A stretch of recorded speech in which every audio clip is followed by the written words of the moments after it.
নমস্কার বন্ধুরা, আমি Sourav. Welcome to Sourav Mitra lifestyle. আর এখন দাঁড়িয়ে রয়েছি উত্তর কলকাতায় কুমোরটুলিতে। আর কুমোরটুলি গঙ্গার ঘাটের পাশে আমার সামনেই রয়েছে রেলগেট কুমোরটুলি, আর সামনেই বাগবাজার স্টেশন।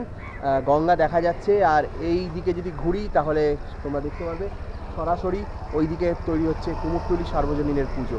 আর এই দুটো রাস্তার সংযোগস্থলেই হচ্ছে ঠাকুর তৈরি। আর এখানে মাটি দিয়ে ঠাকুরের কাপড় তৈরি হচ্ছে এবং তার মধ্যে খুব সুন্দর কলকা করা হয়েছে। সেইটা দেখাবো বলেই কিন্তু আমি এখানে তোমাদের সাথে ভিডিওটা শেয়ার করছি। তো চলো তোমাদেরকে দেখাই এত সুন্দর ঠাকুর তৈরি হওয়ার দৃশ্যগুলো। তো যেটা বলেছিলাম, এই রাস্তার পাশেই এই যে এখানে দেখো কত সুন্দর ঠাকুর তৈরি হচ্ছে।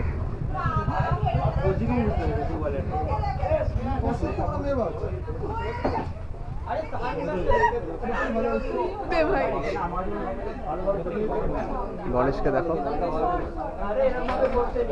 আর এই দেখো গণেশের গায়ে মাটি দিয়ে কাপড়, আর কত সুন্দর নকশা করা হয়েছে। নকশাগুলো দেখো, তেমনি লক্ষ্মীর শাড়িতেও সেই নকশা দেখতে পাচ্ছি।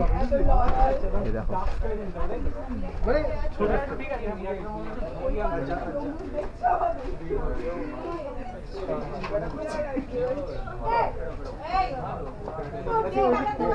তেমনি সিংহতেও রাখা আছে দেখো।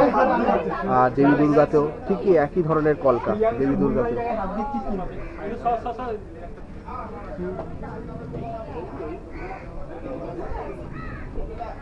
দেখো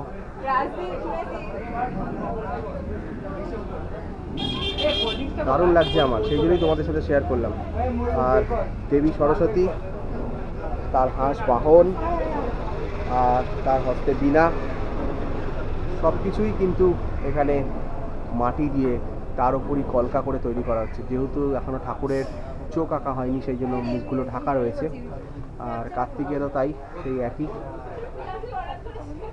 আর এরকম ময়ূর।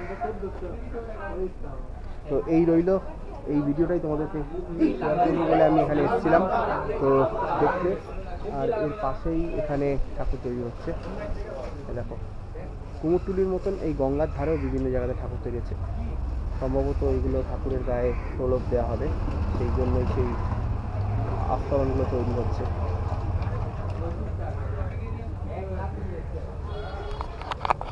তো বন্ধুরা, তোমাদের সাথে শেয়ার করলাম। ভিডিওটা যদি ভালো লাগে অবশ্যই কিন্তু আমার এই ভিডিওটাকে কমেন্ট করে জানিও, আর লাইক দিও, আর চ্যানেলটাকে সাবস্ক্রাইব করে আমার পাশে থেকো। তো দেখা হচ্ছে নতুন ভিডিও, সঙ্গে থেকো।